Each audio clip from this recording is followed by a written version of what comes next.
So good morning, everybody, and welcome to the 10th session of Dairy Tech Online. It's our penultimate session today. I'm Matthew Knight, Managing Director of the RABDF, and once again, I've got the great pleasure in welcoming all of you to today's session, which will focus upon the dairy markets. And there is a level of expectation that Chris Waltman will get his famous crystal ball out at some point today. So I do hope you find today useful and you gain some solid insight into what the markets are doing, why, and what they might be doing in the future. I'd like to take this opportunity just to say thank you to all our excellent, wonderful sponsors, and their logos are just below me at the moment. Without their level of support, Dairy Tech Online wouldn't have been able to happen. So, you know, it does mean a lot from everybody at RABDF for that support, so thank you. Today's session is very kindly sponsored by Kite Consulting. So on that note, I'd like to thank John Allen and ask him to join me up here to chair today's session. So John has chaired one session already on Dairy Tech Fortnight, and it went really well. You know, so you are in extremely safe hands. He's got good track record, good pedigree. He's also, you know, fully dedicated to the dairy industry. His wealth of knowledge is really first class about the whole supply chain. And as I mentioned last week, he does sit on a lot of industry groups that are aimed at focusing and progressing the dairy industry for us. He also heads up Kite Consulting. So, John, thank you from everyone at RABDF for your support, as always, for Dairy Tech. It means an awful lot to us. And over to you. Matt, thank you. Hopefully everybody can hear. If not, you better tell me very, very quickly. Right, well, welcome to this session. And that was a very kind introduction, Matt. We're absolutely delighted to be sponsors. We are in a difficult world. We're in Zoom land again still, but we have got hopefully some good news. We've got light at the end of the tunnel. So we're all hoping that by certainly partway through this year, we'll be getting back to something like normality. It's been a traumatic year, and we're going to hear a little bit about that, I'm sure, from our speakers today.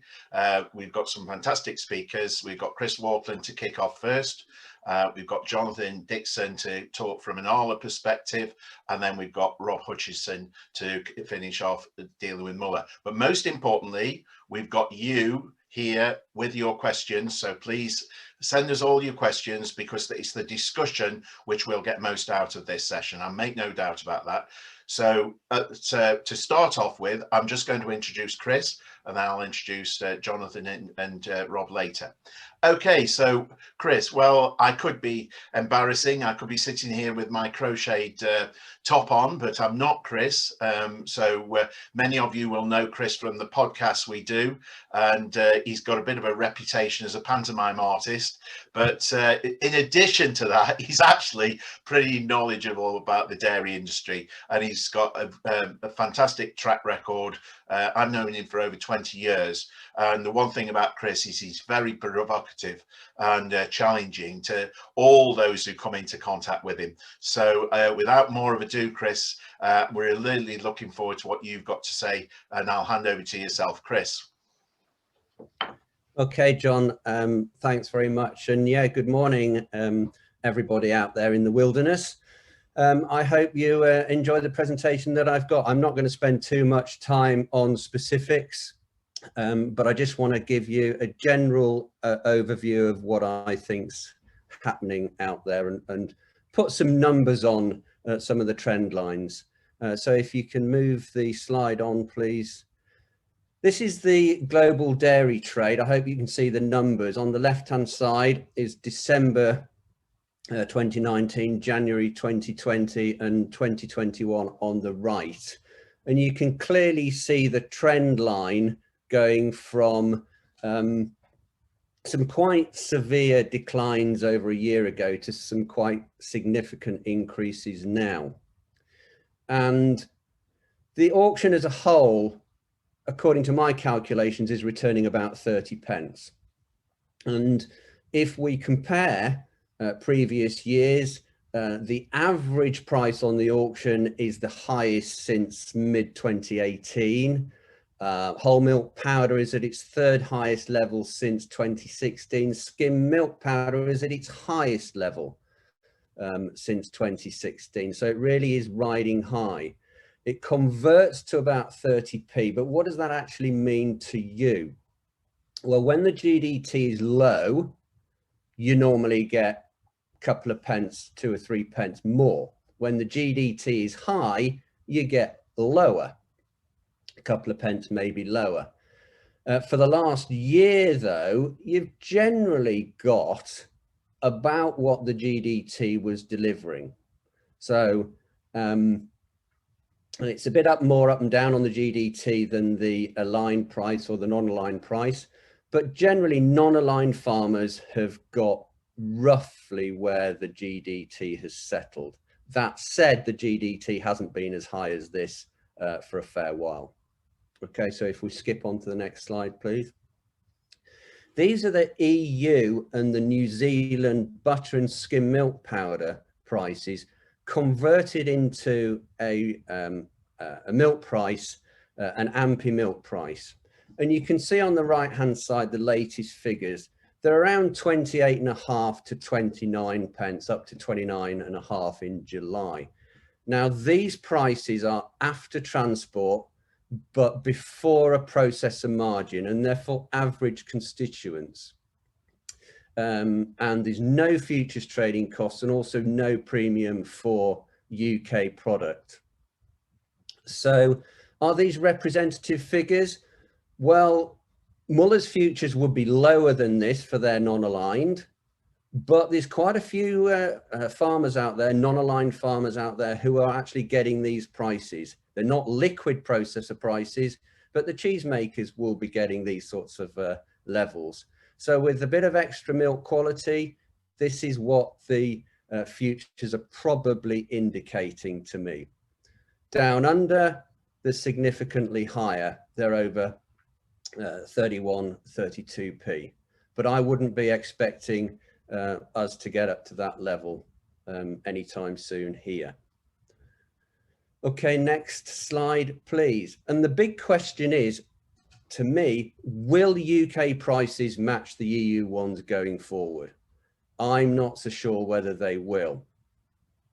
We've got a big mismatch on cream prices because of Brexit, because some of the EU customer base we had before don't want to use UK cream, indeed can't use UK cream because their customers need EU origin. And we have the currency as well, which is going to affect milk prices potentially quite significantly, whether currency appreciates or depreciates. Okay, next slide, please. So what are the UK prices and outlook? Well, cheddar at the moment is strong and firm. I can't see cheddar prices going anywhere anytime soon, other than up and maybe slightly up, but not significant. Mozzarella is firming slightly, certainly in the EU and the UK. So Glanbia suppliers will be happier than that, and dairy partners. Butter's okay, butter's pretty good actually. Powders are okay, but the real problem is cream is struggling. And you can see the graph there. The cheddar makers, the blue line at the top, are on 28 pence on average. The red line, and that hasn't actually come up in the legend there, is the liquid processor prices, and they're well down. And one of the reasons they're well down is because they are reliant on cream, and the cream price here is struggling. It's about 135, I would say. It needs to get to 150, I would argue, in order to stabilize liquid processor prices.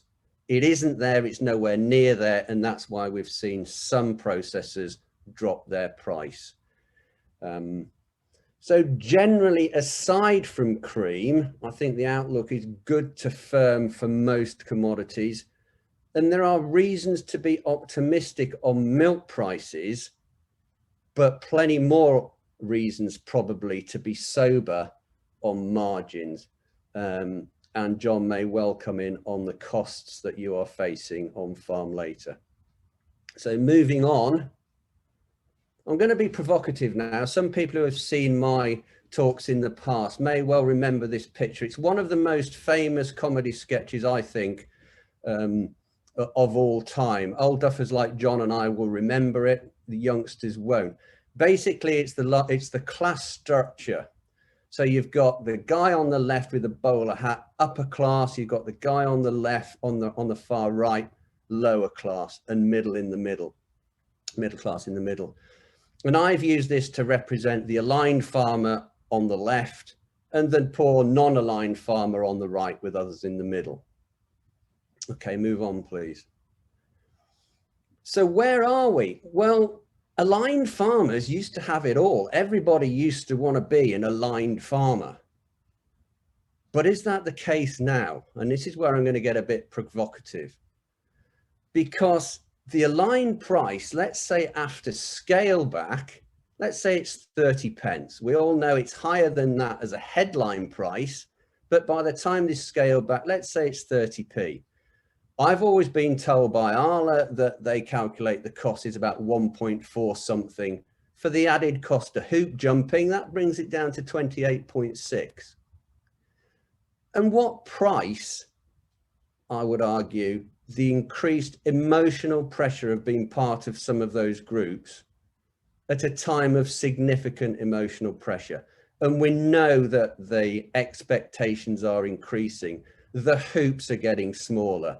The costs and the pressure of jumping through those hoops are rising.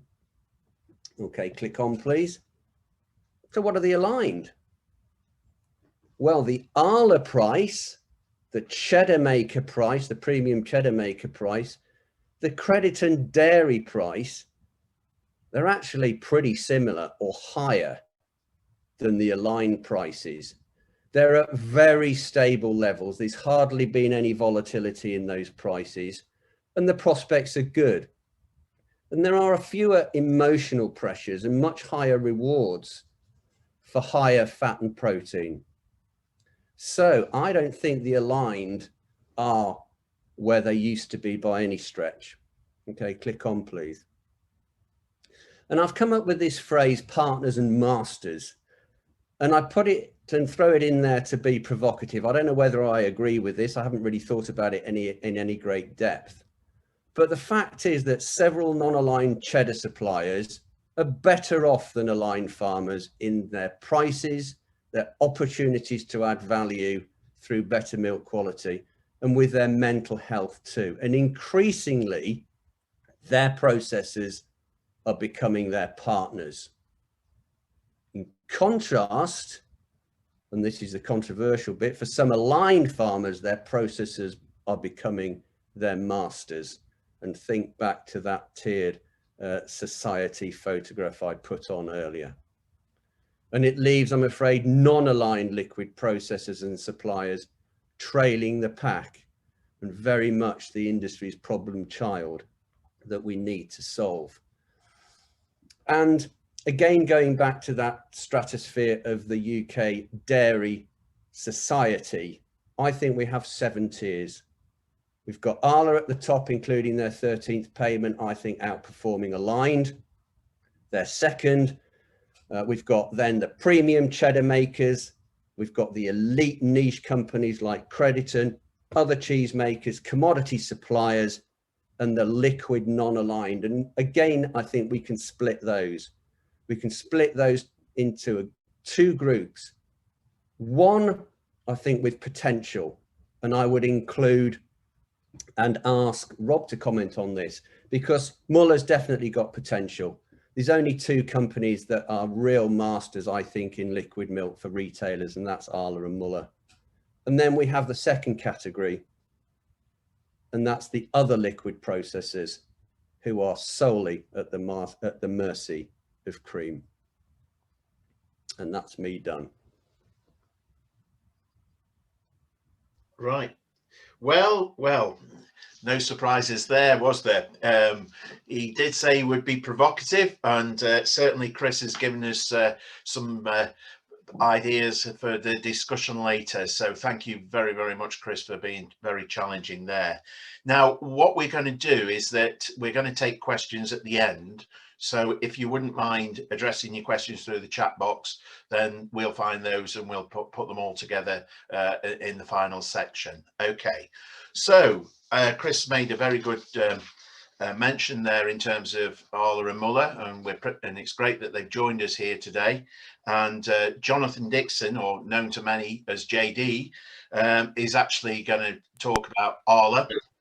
Jonathan, he sits on the Arla UK leadership team, responsible for the food service division in Arla. So he's had a bit of a baptism of fire, I guess, in the last 12 months, and he might mention that. He joined Arla as a graduate, and Jonathan has worked with them for over 18 years in a variety of commercial roles, including managing the business with major retail customers such as Tesco and Asda. And I remember meeting Jonathan in those Asda days. Always full of energy, always full of bounce, an amazing character in terms of what he does in terms of his exercise and raising money for charity. I'm embarrassing you now, Jonathan. You haven't put that in your bio, had you? But he actually does do a hell of a lot, and I recognise him for all those talents and skills. He's also been obviously there in the farmer collaboration space with the Asda Dairy Link and McDonald's Sustainable Dairy Group, and he helps really play that role between customer and consumer and farmers, which is always a challenge, I know. And under his leadership, the food service business has grown significantly and remains in good health despite having to navigate these difficult times. So, Jonathan, the floor's yours, and good luck. Thank you. Thanks, John. I'll certainly be tapping you up for some more sponsorship money after that introduction. So yeah, I'm, as John said, Jonathan Dixon, work on the Arla leadership team, looking predominantly after food service. But today I actually want to talk to you about the role of brands in such an uncertain world and the dairy industry. So, you know, wow, what a year we've lived through. So we live in extraordinary times, and I guess from an Arla point of view, our real priority throughout 2020 and into 2021 has been about, first of all, our people and keeping them safe through the pandemic. You know, whether that's at site or obviously working from home and people's well-being, but also keeping the operations going, and that right the way through from farm level into our site operations. And we can be very proud of the way that we've managed, you know, volatility in demand, but also, you know, sporadic outbreaks of COVID at our sites and how we've managed through that. So our clear priority has been around our people and our operations. I guess back in the autumn, we were all ready for 2021 and a new start and a new world, and it's been a bit more of the same. So clearly a third lockdown has meant similar sort of challenges and problems, but hopefully, as referenced at the beginning, there's a brighter future over the next few months as the weather gets a bit better and hopefully the restrictions will ease. So what's been happening out there? Yeah, absolutely. The grocery market has been booming. So in-home consumption and clearly people being at home has really driven an increased number of sales through our supermarkets. You know, looking at total food growth of nearly 10%. So absolutely phenomenal. The flip side of that is the food service roller coaster. So, you know, significant drop off in food service business and trade, you know, almost stopping overnight with some of our customers in kind of March, April time last year. You know, tough lockdowns, but then the growth of Eat Out to Help Out, driving sales into the sector. And then a second lockdown in November, you know, a different Christmas to all we're used to, and then into a third lockdown. So I guess the key summary here is that the grocery market has seen a huge upturn, and the food service, you know, a serious downturn and some significant volatility to manage. So, but the real factor is how consumers have shopped has really changed. So the graph on the left you know, indicates the different channels in terms of how people shop. So the first line I'd draw your attention to is the purple one. So this is traditional local convenience stores. For years these stores have been in decline, but actually, about this time last year, or kind of March, April, when people were told to stay local and shop local, we saw huge increases, significant increases in people turning to local shops and local convenience stores. That's clearly dropped off as people have realised that they can still safely go to the supermarkets and the socially distanced measures in place. But shopping locally has stayed and is still in 20% growth as we sit here today. The next one, really, and probably the most important one, has been a huge shift of people shopping online, and that you can see that by the red line. At the start, there was retailers scrabbling around for delivery windows and pick points, but actually we've now seen a sustained period of people shopping online, whether that's pure play operators like the likes of Ocado, or people, Sainsbury's, the Tesco's of this world, increasing the number increasing the ability for consumers to shop online. And that has been a sustained shift. And I guess the question that we're all asking ourselves is, how will that continue? Probably not at those levels, but I suspect with the infrastructure in place, the ability for consumers to shop online will be here to stay. So what consumers are buying is also has changed, or is at different levels. And you can see great news from a fresh and a dairy point of view, that you're really seeing dairy being at the forefront and growing ahead of total till roll, grocery and chilled. So consumers really have turned to dairy throughout this period of time. Clearly, there are lots of key workers out there, but the nation has turned to growers and farmers and had a real appreciation of feeding the nation. So that natural, pure product that dairy farmers produce, with full of nutrients, has been highlighted that it has positive nutritional benefits, and we really are seeing consumers looking after themselves during a global pandemic and making sure that they're conscious about having enough dairy and nutrients in their body. So what does that mean in terms of the specific categories? So in-home consumption of milk has gone up as people are having more cereal and breakfast at home, teas and coffees. We've seen a large increase in cheese consumption.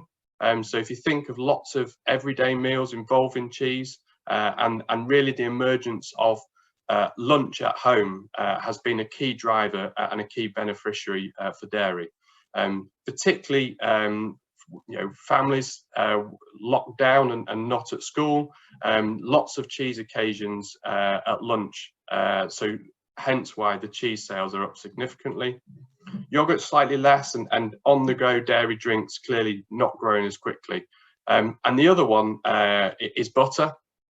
So we've seen a lot more baking as an activity, particularly a family-orientated activity, and that's really driven particularly block butter sales throughout the entire pandemic. So I guess the key message here is that consumers have turned to dairy in times of crisis, and we hope that will continue as we come out the other side. But really what's happened is consumers have turned to brands that they love and trust, and it's really key that those brands must stay relevant. So looking at the Arla stable of brands, it's really making sure that there are added benefits for consumers to continue to buy our products. So something like Cravendale has really benefited from the extended shelf life. So for those consumers not wanting to go to supermarkets as often, having the ability to stock up has really driven Cravendale sales significantly. As I've talked about, in-home consumption of butter has risen and grown, but also giving yourself an everyday treat of some Lurpak on your toast. In a world where there aren't that many exciting things to do, actually rewarding yourself with some high quality products has been a beneficiary. In terms of other brands, continuing the growth trends on lacto-free and Starbucks has really been continued success for the Arla brands. But clearly we've had to do some things differently throughout the pandemic, and obviously we set annual marketing plans that involved a whole range of different activities, but they all had to be changed as we knew the country was going into lockdown. So we adopted a 3R policy. So in terms of react, what are we going to do? Respond and then rebound.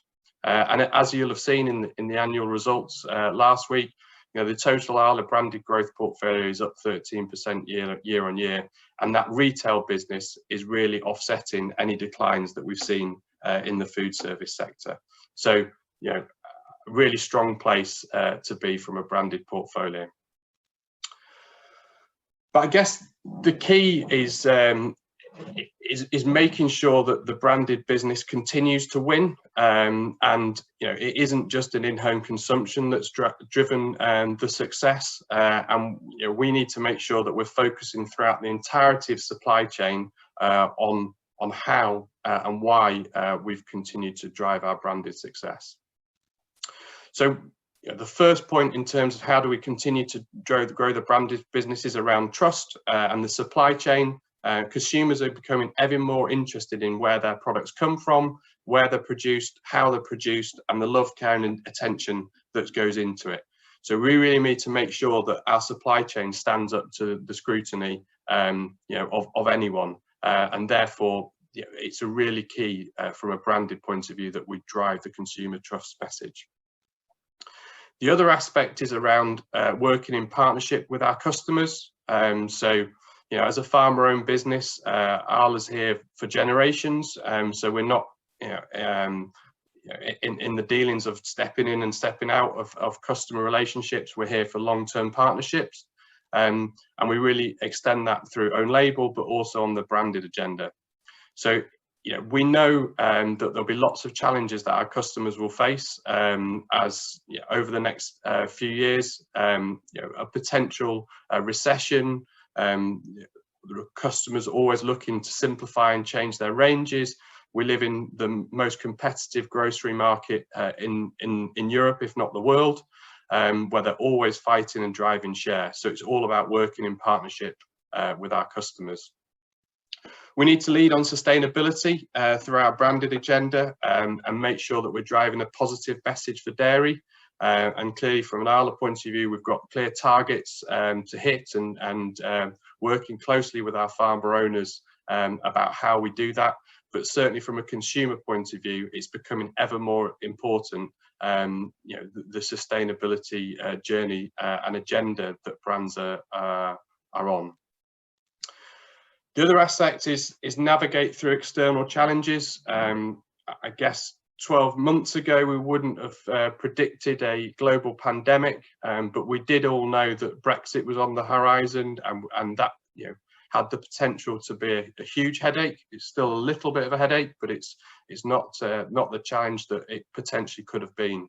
But there will be external challenges, and whether that's government guidelines on health or recessionary times, increasing costs, there will be lots of external challenges to navigate through, and making sure that we have a strong agenda to get ourselves and our brands through those challenges will be key. And then it's really about making sure that you've got purpose and you've got relevance with younger consumers. So making sure that your brands and the product portfolios are relevant for the consumers of tomorrow. So whether this, millennials, Generation Z, these consumers are the consumers of tomorrow, and we need to make sure that dairy is part of their repertoire and part of their diet. So making sure that we have real purpose with the new consumers. So that's just a bit of a snapshot from an Arla point of view about how we've been developing and growing through the pandemic, how we've been working with retailers on our brands and consumers. And I'll hand back to John. Thank you very much. Jonathan, that was excellent, and thank you very, very much. There's so much material there that we can obviously pick up in discussion. Some of the things that I picked up on were the amazingly positive figures about Drink More Milk, and it's something we've talked about and we've often known for a long time, but to see that actually visually presented in government documents saying that we should drink more milk, when you think about what's been going on, was brilliant. Also, treating yourself with Lurpak, noted that, and I think finishing on the young consumers. Hopefully that's going to come up in questions. We've got lots of questions coming through. There's a big audience out there, so without more ado, I'm going to introduce Rob. I've known Rob since he took up his role for sourcing milk within Muller. He really impressed me with his how he grasps things, and he's a very modest guy, this guy, and you can see this from his CV. He doesn't say much about himself, but he's a bright cookie. He went to Nottingham University, like all the best people do, but he studied engineering, actually, and he worked in the automotive and white goods industry before he joined Robert Wiseman in 2010. And I think he was one of the guys who was employed to engineer the construction of the Bridgewater site. So he was an engineer from that point of view, and he ran the logistics in the south of England. When Muller bought Wiseman's in 2012, he took on several roles, and that's where I first met him, on the milk sourcing side of the business. And you can see how he's progressed, because he's now actually not only commercial director, but he's also operations and supply chain director. And so he's actually got a very, very significant role within the business, running it day to day. It's been a massive challenge through COVID, and he's kept the show on the road. And I think we're very fortunate to have him with us today, because his day must be very, very full. So Rob, we're really looking forward to hear what you've got to say, and then get into some questions. Robert. Thank you, John, and good morning, everyone. Very, very generous introduction, John. Thank you very much. So I'm Rob Hutchison. I'm the Operations Director for Muller. As John said, I joined the Wiseman business back in 2010, and so been in the industry for just over 10 years now. What I wanted to do today is just give you an update really on three key topics. The first is just COVID, our response, and how we see things, some of the changes that have happened with that, and how we see things going forward. A quick word on Brexit, and I know today was going to be a bit more focused on Brexit, but a quick word on some of the challenges, but also opportunities that brings. And then finally, a little bit on Muller in terms of the journey we've been on over the last couple of years, restructuring specifically our liquid milk business, and how we see that going forward. So if I just start with COVID, there's no doubt the second wave has been hugely challenging. Really, that kind of started from December, with higher absence really across all of our sites, but certainly some pockets of very high absence. But I'm pleased to say that using the network of dairies that we have, and really the focus on the core lines with our customers, we were able to keep everything running, keep availability good in all of our stores. And I'm pleased to say we're back in production now on every site and every SKU, and absence has really stabilised now back under 4%. So, you know, really difficult start to the year, but actually I think we're coming through that now in a good place. And the focus at all of our sites, you know, about the routines, the cleanliness, and the processes that we put in place back in March last year, have definitely worked for us. So I think I would like to take the opportunity just to say thank you to everyone in our supply chain, and that starts with the farmers, but through the collection drivers, through our factories, our delivery drivers, and our customers. I think it has been an outstanding team effort to keep the nation in supply of milk and dairy products. So thank you for your part in that. Just a quick word then on what we saw through COVID. And some of this has been outlined already this morning, but definitely strong retail sales that's been discussed, but also then a big impact on food service, as you'd expect, but also on the schools market as well. We certainly supply quite a lot of milk into that sector. So definitely definitely positive through retail. but definitely an impact on the business through food service and schools. And definitely agree with the consumer trends. I think these are really quite encouraging for us as an industry, that consumers have gone back to dairy.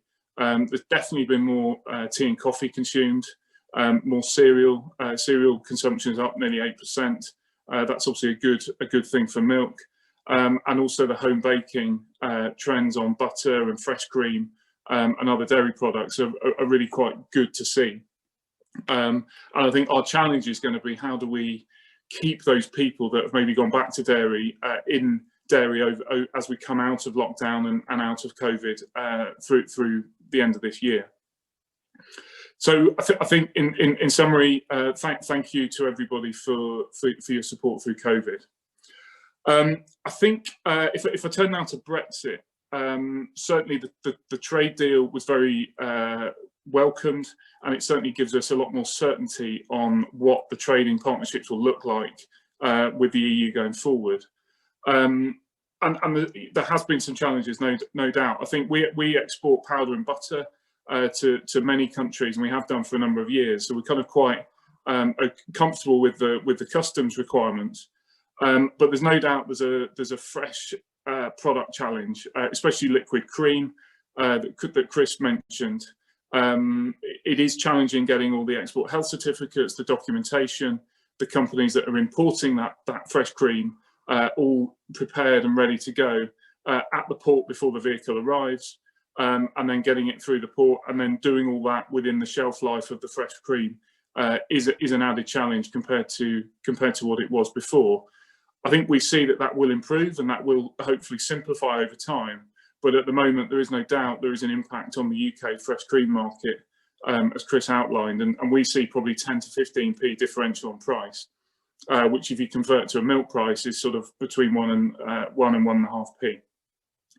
However, I would say that the kind of market outlook is probably what I describe as cautiously optimistic. I think the markets have recovered better than I think anyone feared or expected after the COVID impact in March.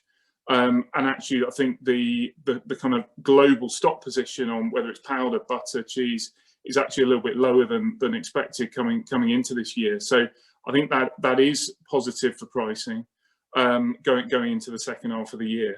I think there are some cautions with that, of course, around what the consumer demand does post lockdowns and as we emerge from COVID. But I think overall, quite a good position to be in, and probably one that we didn't expect to be in when we were going through the real challenges back in March, April last year. If I now turn to Muller, so we've now pretty much completed a very extensive turnaround in our liquid milk business. It has been incredibly challenging. So we have shut dairies, we've shut some of our distribution depots, we've had to restructure pretty much every team in the business. We're operating with over 10% less people across our network, but we are now in a much more sustainable position. We moved back in the liquid business back into profit in the second half of the year, which is an important milestone. And we're now absolutely focused on how do we build a long-term partnership with our customers, but also through our supply chain as well, and that's with our key suppliers and also our farmers. I think this is important for all of us, because nearly 50% of the milk in the UK goes into liquid. So having a functioning liquid milk market is actually very, very important, I think, to all of us. And whilst we make lots of other products, not just liquid milk, whether it's flavoured milk, whether it's yogurts, whether it's butters, powders, the liquid is still a very important part of our business and an important part of the industry. So if I just look at what customers are looking for, really our customers are looking for very, very good service, which you'd expect, very high quality, both in processing and the milk off farm, and then underpin all of that with really strong efficiency. And that's something we can definitely offer. We have really good, well-invested network of facilities, so we can definitely cover what's needed there. If we then turn to what the consumer's looking for, certainly from a milk position, very good animal welfare, good environmental management and standards on farm, and they're not really sure what that means, but they want environmental standards to be high. They don't want any resources to be wasted, and that's anywhere in the process, whether that's factories in energy, whether that's water. Definitely good use of resources, and then a responsible use of plastic. So again, whether that's on farm or whether that's in the packaging, that's a kind of key requirement going forward.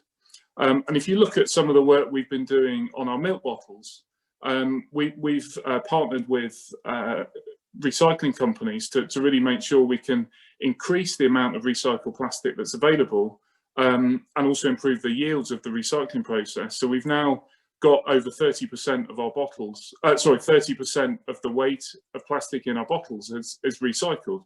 So we actually have a really good circular economy going on our milk bottles, and we're doing work to improve that number all the time. If you then look at what that means from a farm side, I think that really is why we launched then the Müller Advantage scheme at the end of last year, to really support the messaging to consumers and support our farmers on the key things that are important. So whether that's on welfare, the environmental standards I mentioned, or antibiotic use, because I do think antibiotics will become a bigger part of the industry and a bit more of a focus, especially as we exit the pandemic later this year. And some of the results coming through from the work we've been running over the last 2 or 3 years on antibiotic awareness and reduction, specifically on critical to human health antibiotics, I think is really to be commended by those Müller farms involved. So I think to summarise, I think we've delivered through COVID throughout our whole supply chain, and I think some real positives coming through in the dairy consumption. And our focus is absolutely how do we try and maintain some of that momentum as we exit lockdowns. I think the Brexit certainty of a trade deal is very much welcomed, and we're definitely looking forward to new opportunities that could bring in terms of trade of exports. And then finally, we've also made really good progress in the liquid part of our business, and really focus now on long-term partnerships throughout our supply chain, so that we can make sure that we have a sustainable and functioning liquid market going forward. So thank you very much. Outstanding. That was excellent, Rob. Thank you very, very much. Right, there's a big audience out there. I mean, Rob's points in terms of thanks to the whole dairy chain, which was much appreciated.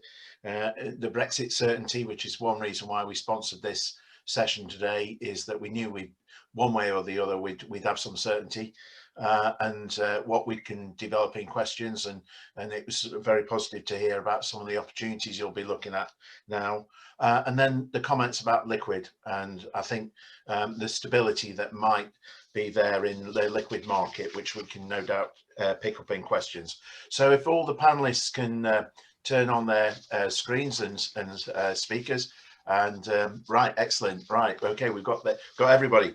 So we've got a big audience, lots of questions come through. I'm not sure really where to start. I'll start on the short-term stuff, probably, and then we can move out further long-term. A question I think for everybody here: will milk prices be less influenced by global forces post-Brexit? So who wants to lead on that? Chris, do you? I mean, you were hinting at some of that, I think, so we'll take you first. No, I think we live in a global world regardless of Brexit, and I think the global factors will still impact on our market. We've still got to export. And one of the reasons the cheese market is so good at the moment is because the cheese makers are exporting. The retailers here are under pressure and not renowned for their generosity, but there are markets abroad that pay better than UK retailers, so they will be exporting and they will be governed by global forces. Yeah. What about yourself, Rob? What would your comments be on that? You mentioned exports actually in your session. Yeah, I agree.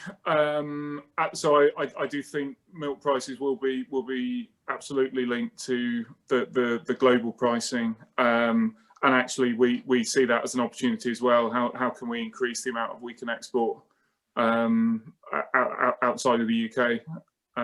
So yeah, for sure we're going to be linked post Brexit. Excellent. Right. So we've got the linkages there. What about the Arla perspective? Because obviously you've got a global and a European pan-European business, Jonathan. So how do you see it?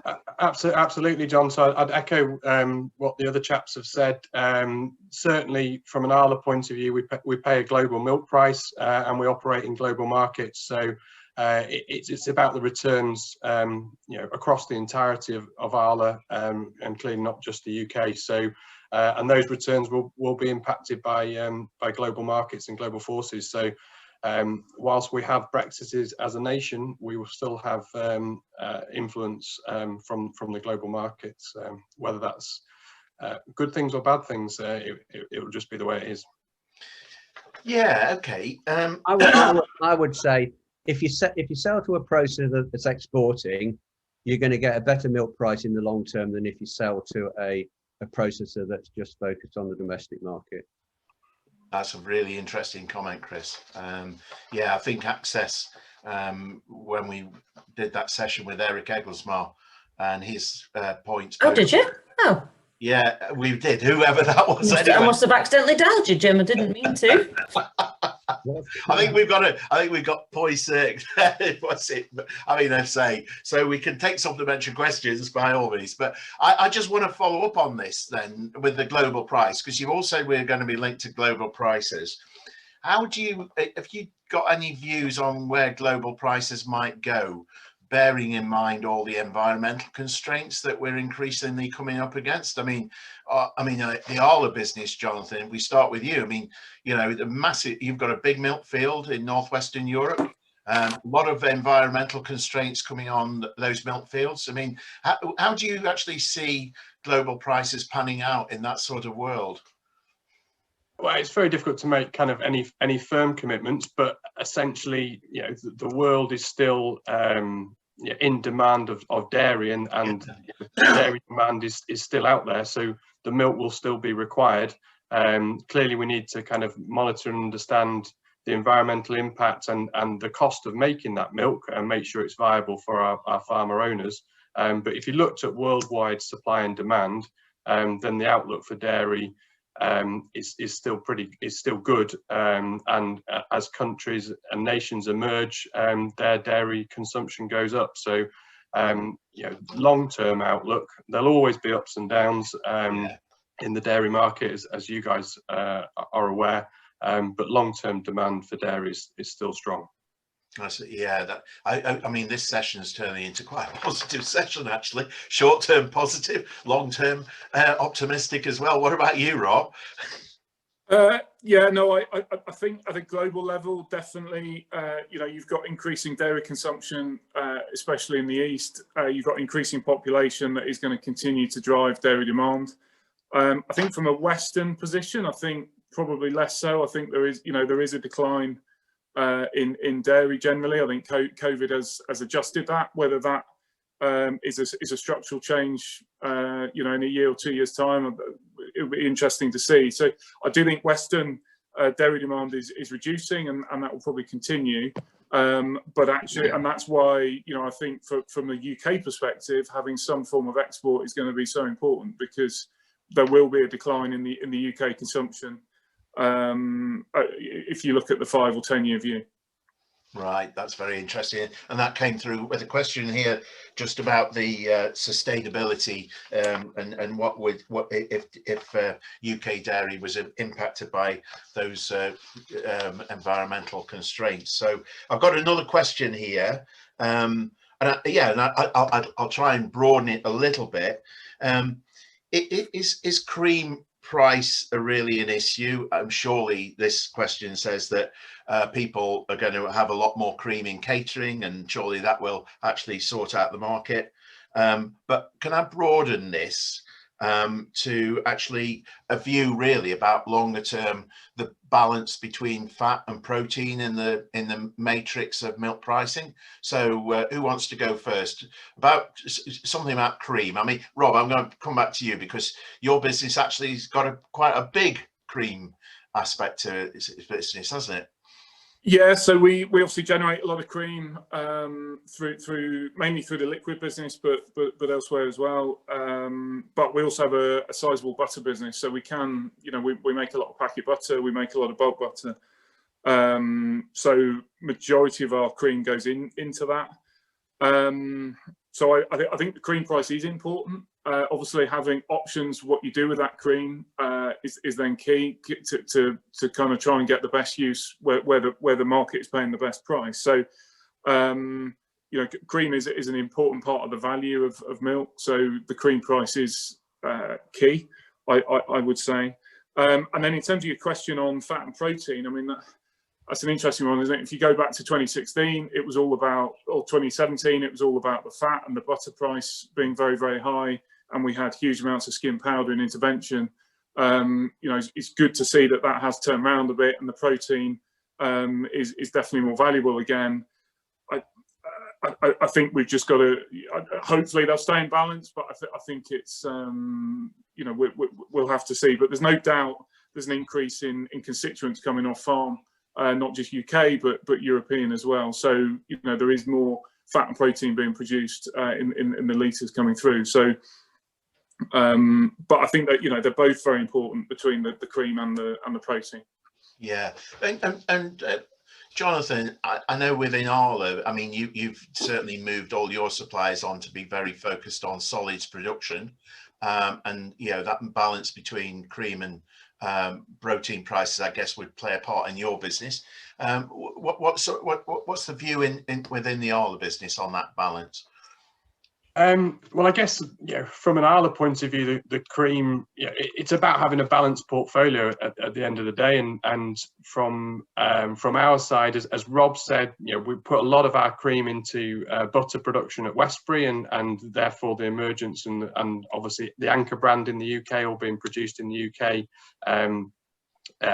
is important and softens the impact that cream directly has on our business. It clearly plays a role, but I guess the dairy industry is one of the tricks to it is trying to have a balanced portfolio, so you're not too impacted when the prices are down, or vice versa when the prices are up. We have seen some funny things happening on fat and protein over the last 3 or 4 year period in terms of the switch round, and I guess what the word balance is again comes in if we can have a some sort of balance where we've been over the last 12 months, then it just reduces the volatility. And I think volatility in the dairy industry is something that we've learnt to deal with, but I guess from a customer and a consumer point of view, and from a farmer point of view, more stability in an uncertain world would be a preference. Yeah, I'd like to come back to that because I think Rob might have a view as well. But before we do that, can we just pick up Chris? I mean, that imbalance in the market with cream prices, wasn't it largely driven by the intervention in 2015-16 with intervention stocks on protein powders, which are on SMP? And really, could you comment on that part of it, and then what your views might be on that mix going forward? Well, it was a politically driven market. They intervened skim powder. That came down to intervention levels. People still wanted to have butter, so the butter price had to compensate, and it really skewed the market. But one thing I would say about the balance between butter and powder is that dairy companies have got and are getting much better at taking milk and splitting it and doing some quite magical things to it. It's not that long ago, when you were a boy, John, that whey was fed to pigs, probably 100 years ago or so, and the whey was fed to pigs. But now there's some magical things happen, And just as some of the companies that are making meat alternatives out of old mattresses and stuff like that, whatever they make it from, dairy companies are taking milk and making some fantastic products. And whereas skim powder used to be skim powder, you can get all sorts of different qualities. And I mean, Rob will know this better than me because he's good at his engineering. You can get all sorts of dry matters and this, that, and the other. And that's going to diversify the range from processors, diversify the offering, and add the value. That's a fantastic point. And by the way, I've got a gavel, so I am going to cut you off if you start misbehaving again. But yeah, I think before I want to come back to the stability bit for a minute, and just picking up on your point. Somebody told me at Fonterra, if they got 2,000 lines, different sorts of skim powder, it's unbelievable. Absolutely. I don't know. I'd defer to the processors on that one, but just it's more than a handful.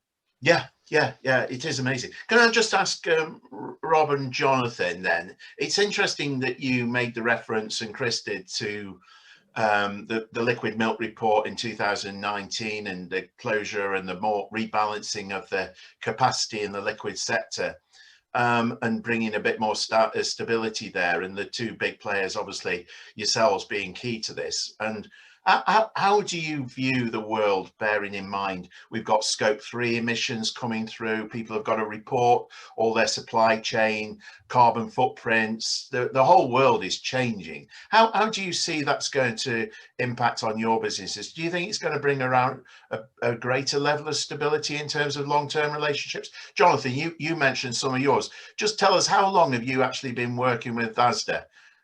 Right, just to illustrate that. I think we probably picked up back in 2004-5, I think it was, that we went sole supply on Asda. So look, I guess we all know that the liquid milk sector is low margin, you know, across the board, whether you're a farmer, processor, or a retailer. So it's about having as cost efficient model as you can do, and I think integrating and having partnerships with retailers to understand how we take cost out of our businesses jointly is important. So, you know, we've gone through an internal calcium program, and I know there's been a similar program at Muller about reducing and taking cost out. We work in collaboration with our retailers on everything from, you know, the type of bottle, to the delivery times, to delivery windows, to delivery frequency, to the, you know, how frequently we produce products. So it is an efficiency game, and with that you need to have a partnership approach with the customer, because there needs to be a degree of flexibility from both sides. So I guess to answer your question, the liquid milk sector will be high volume and low margin, but it's around, you know, trying to improve those levels of margin on core liquid, but then, you know, adding value where you can. So particularly on the branded ranges, you know, we've seen significant success on Cravendale, and some of our other branded milks. And I guess the more of the milk market that we can shift into that branded portfolio, the higher returns are for ourselves and our farmers. So I guess it's that magic balance between efficiency and adding value. Fantastic. I'm going to come back to you on the value, because we've got a question about that in a minute. But before we do that, Rob, do you just want to comment on have we got a more arguably stable future? Well, look, I mean, you mentioned the environmental. I mean, my view is that there's a huge amount of legislation and challenges coming, but I don't think that's new, really. You know, if you look at what's coming over the last few years, that's always been the case, and the expectations will continue to increase. And you know, liquid milk is a commodity product. I think it's quite reassuring, some of the trends we've seen through lockdown.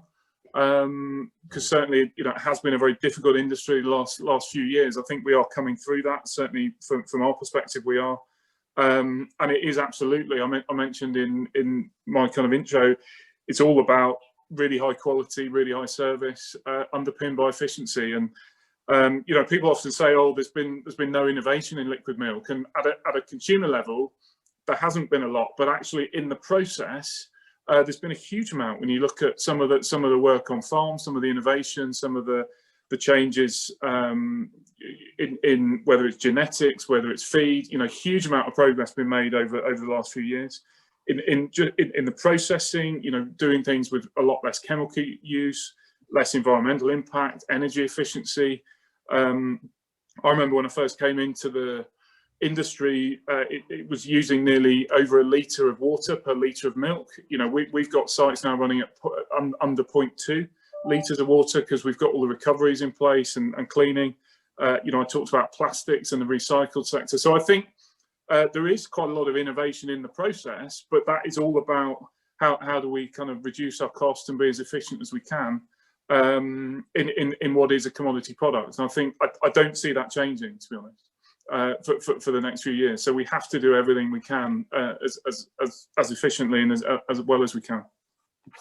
Right. Okay. Well, that's some great points there, and I think you made the point in your session that obviously now the Project Darwin's completing, then you know the outlook in Muller starts to have a bit more certainty and positivity, which is good. John, can I just come in and go on, Chris. Make a point that the gap between the capability of Muller and Arla on every front is widening significantly compared to the rest.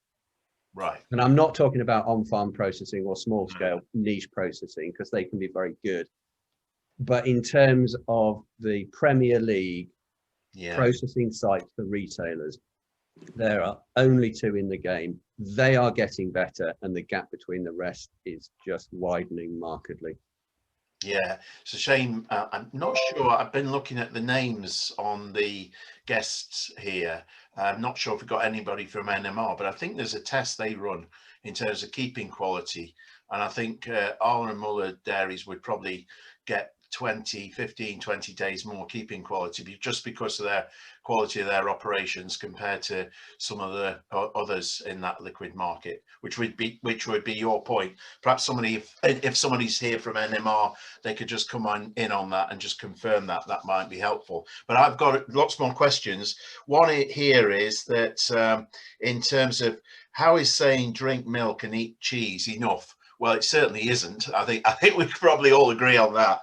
I'd like to pick on Jonathan, because you outlined really what you've done as a business in terms of, you've said, well, the liquid business is high volume, low margin, but you've certainly obviously focused in on a business there in terms of developing brands.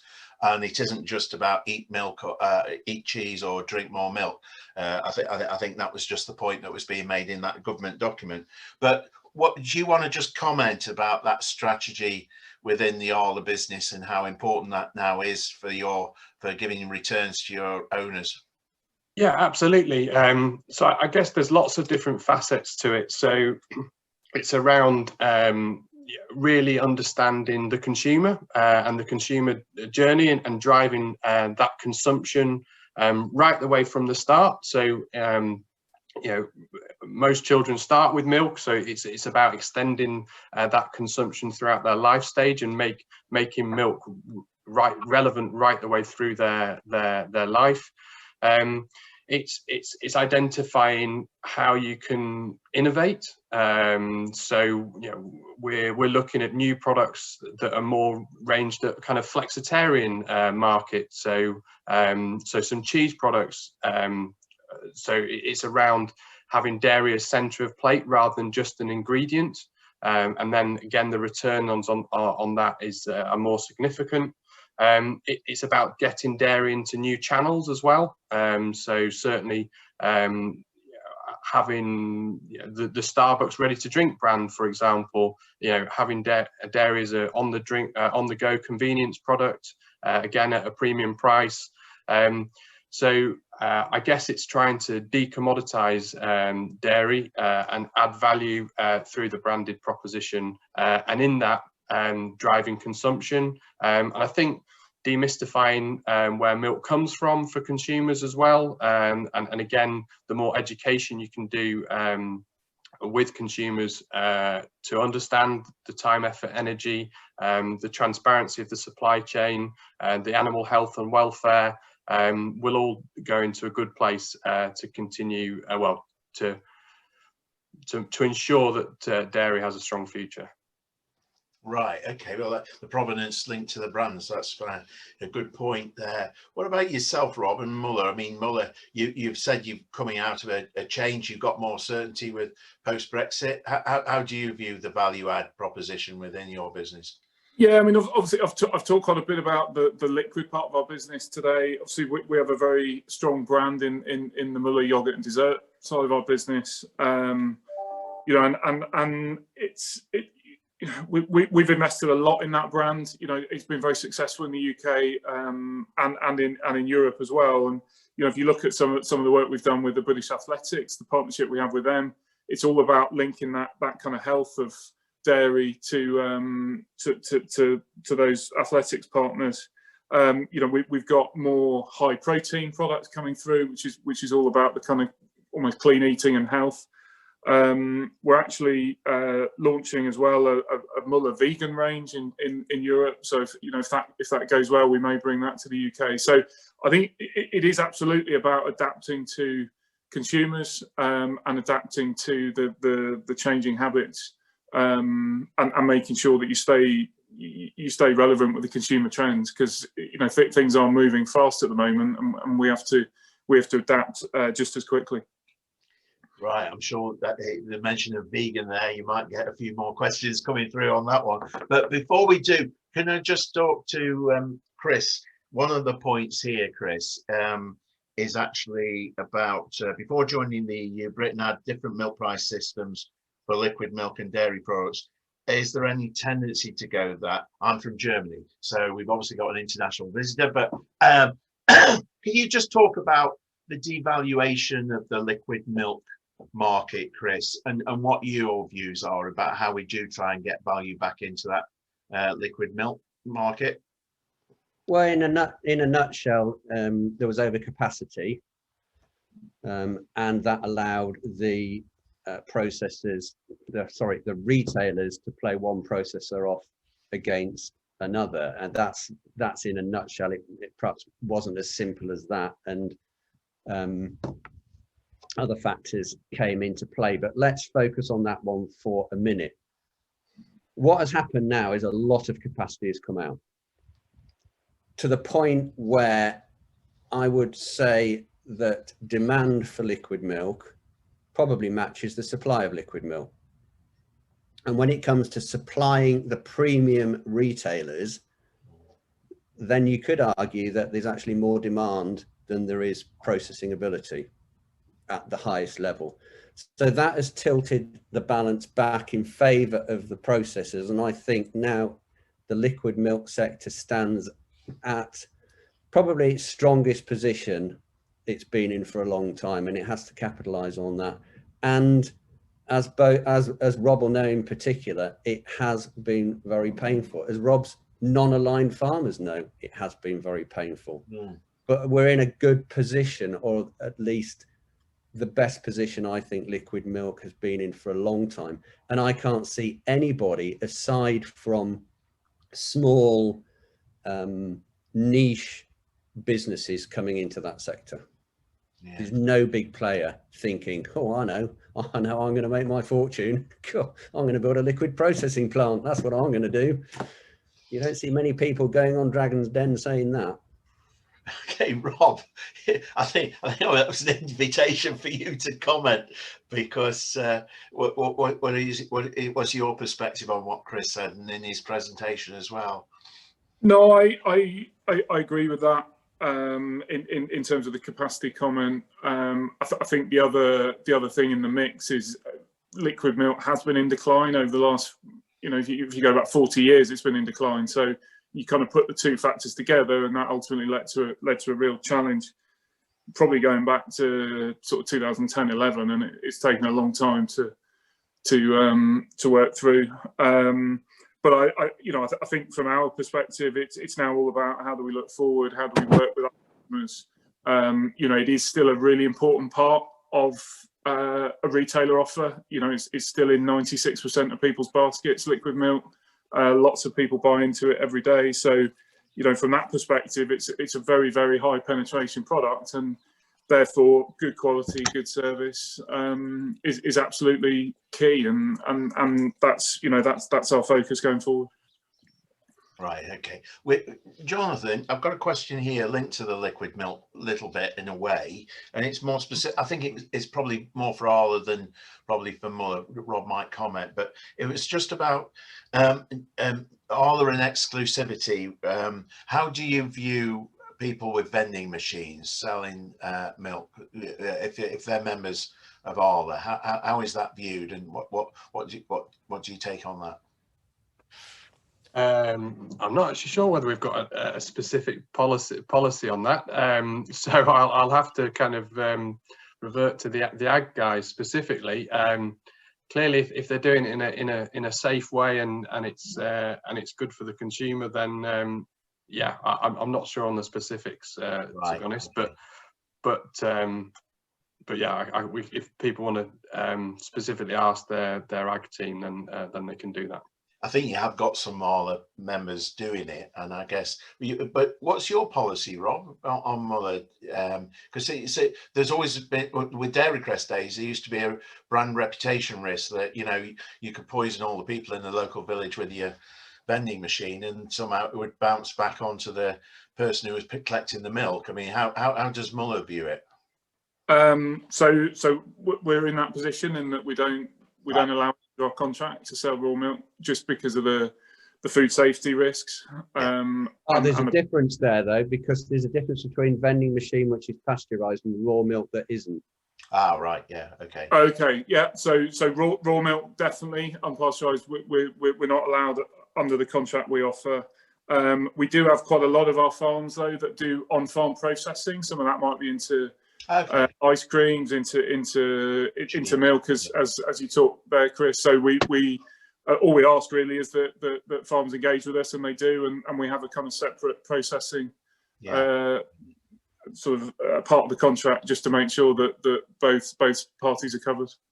Yeah, it's probably one of those things, and Chris, you might comment that it you know, actually putting milk in the local community, it probably doesn't damage the retail sales at a supermarket level, but it actually enhances the reputation of your local cheese or local dairy product within that community. So it's probably a positive, I guess, in terms of, you know, us portraying an industry that's more related back to its community. And that's certainly been one thing in COVID, hasn't it? If people do want to go back to more local sourcing. So it's been a big positive in that regard, hasn't it? Yeah. Yeah, I would view that as a positive. You know, generally speaking, the public like the local farmers. You wonder why sometimes, but they do. So I would view that as a positive. The more people they can get on farm, the more they can hear the farmer's story, the better they will understand food, and that has to be a positive.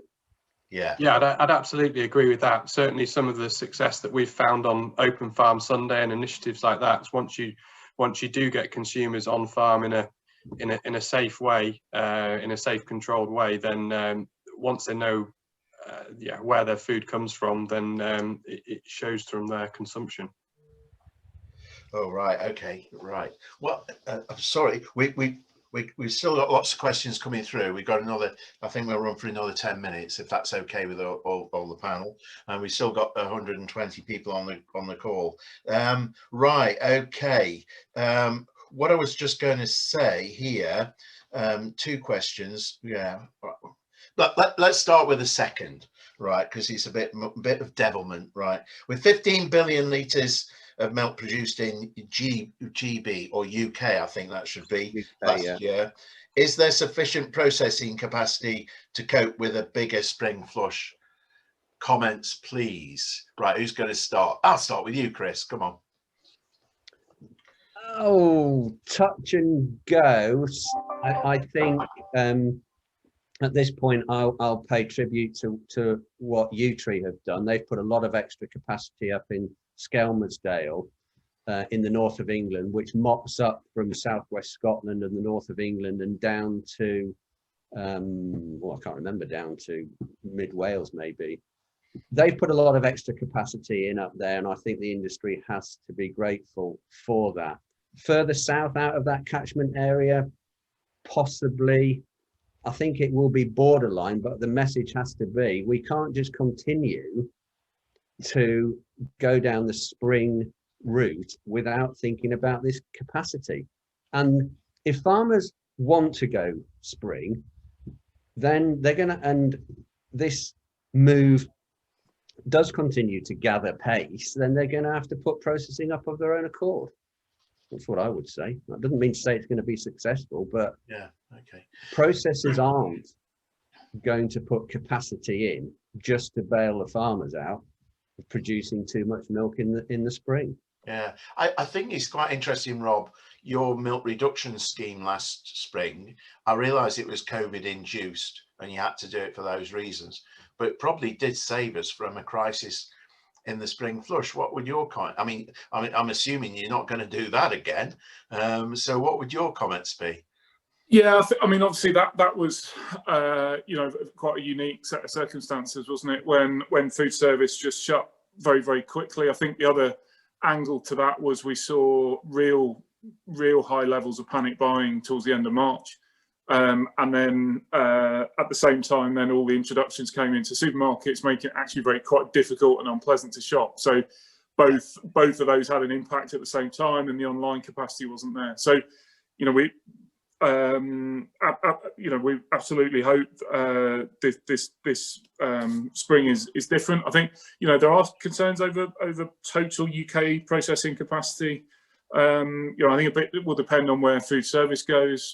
In terms of, you know, how quickly we exit lockdown.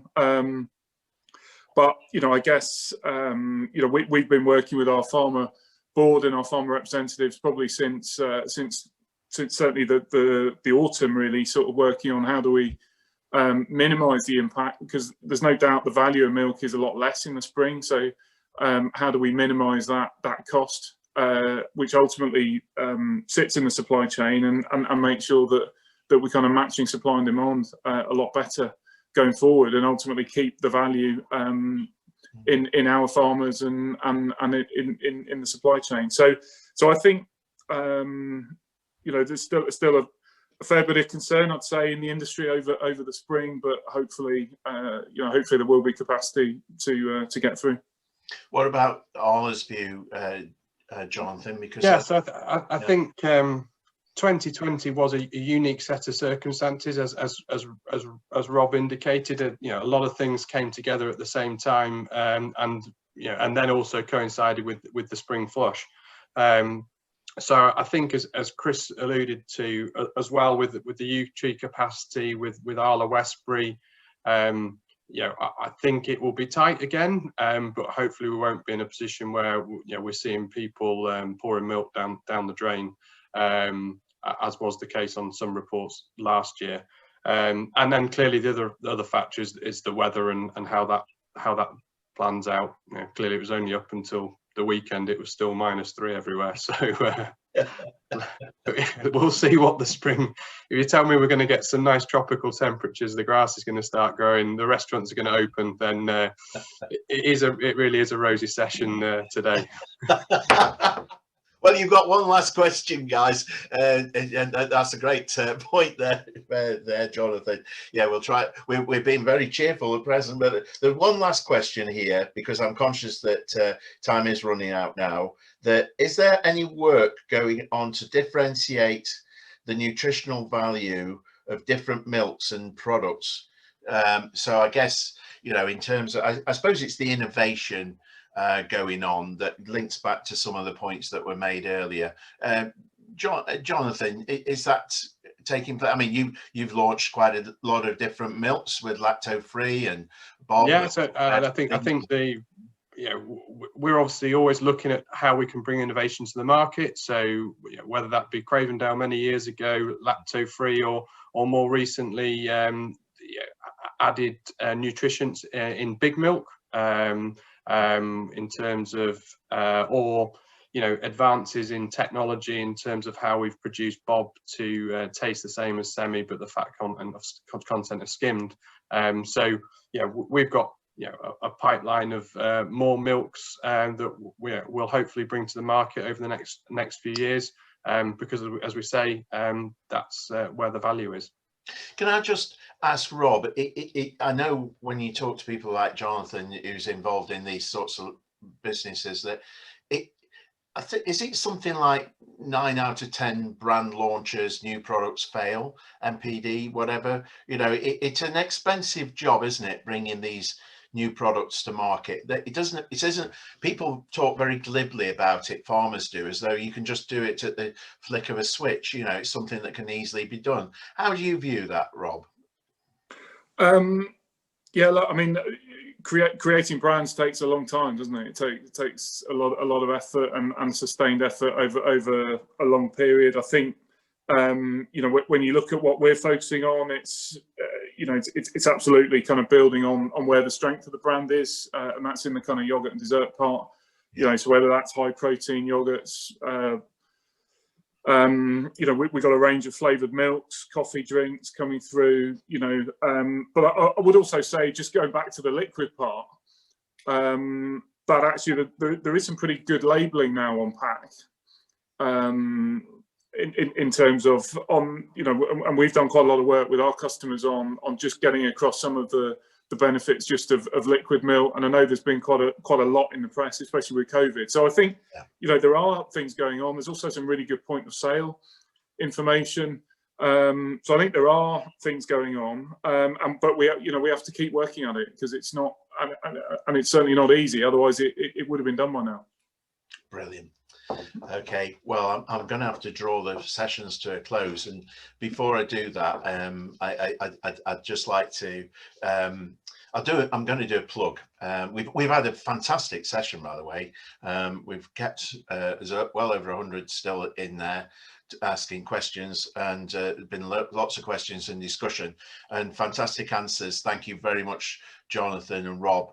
And it really is good to have two of the major dairy companies sharing a platform together with Chris, and actually having what is a very positive session.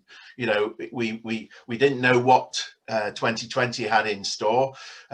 This time last year, we thought that then markets would pick up, and it would look what happened. We got COVID. Now I'm touching lots of wood. I see Chris is hugging his dog in the background there. Hey, the dog will be the star, you see, if I let it go on the Yes, right. But I'm going to give a plug as well for anybody who's listening, to come and join us on our podcast in a couple of weeks, because we've got a challenge there where we're bringing somebody in from Fonterra, which will be really interesting, because I think Rob alluded to it, that not only have we got positive prospects probably looking at the short term for dairy, but actually outside even the West, which might get quite picky, there is going to be an additional 1 billion people in this world in the next 10 years, and many of them will want to consume more dairy. And so the future is possibly brighter than we might imagine at times. And we've got to reduce our environmental footprint. And that'll be what we're going to be focusing on going forward, bringing that the knowledge in from New Zealand. So I'll plug that, because I really do think that's a big factor long term in where we're going to go. So without more ado, I'd just like to say thank you very, very much for you guys. I know how busy you are. You've given up some time today to come and talk to us and share your ideas with us, which we're very, very grateful for. Perhaps if people want to, they can turn on their screens and give you a round of applause. But I'd just like to say thank you to Chris as well, being his usual self and doing a great job in terms of challenging us all. There we are. Right. Okay. So I'm going to give you a round of applause. There we are. Right. Well done. Thank you very, very much. Thanks, guys. Right. Excellent. All right. Back to you. Thank you. Okay. Cheers then. Bye. The dog wants a round of applause as well. Thanks very much to all the speakers there. John has just rounded up the session. Absolutely outstanding. And, you've covered a lot of ground in, I think, about an hour and 20 to an hour and a half. So thanks very much for your input, and so on, and the doc as well there, Chris. John, final thanks to you for, a firm hand on the tiller and steering through so many questions that have come in from the audience. It's brilliant to see the level of engagement that's happened today, and I hope people have gained a lot from it. So, we'll conclude the session there. On to tomorrow, which is the final day of Dairy Tech Online Fortnight, which will highlight the Gold Cup. So if you tune in, you can expect to hear a bit of the history of the Gold Cup. You can, if you are thinking of entering the Gold Cup in future years, there will be a presentation from Trevor Lloyd tomorrow from NMR, who will say what kind of herd we're looking for and so on. And then there'll be some interviews with the 6 finalists as well. So hopefully another good session tomorrow, but let's leave it there. And just another thank you. And I suspect that people have been giving you a round of applause, either with the cameras on or off, but fully deserved. Thanks very much to everyone. Thanks, Matt. Thank you. Thanks, Joel. Cheers, See ya. bye. Bye.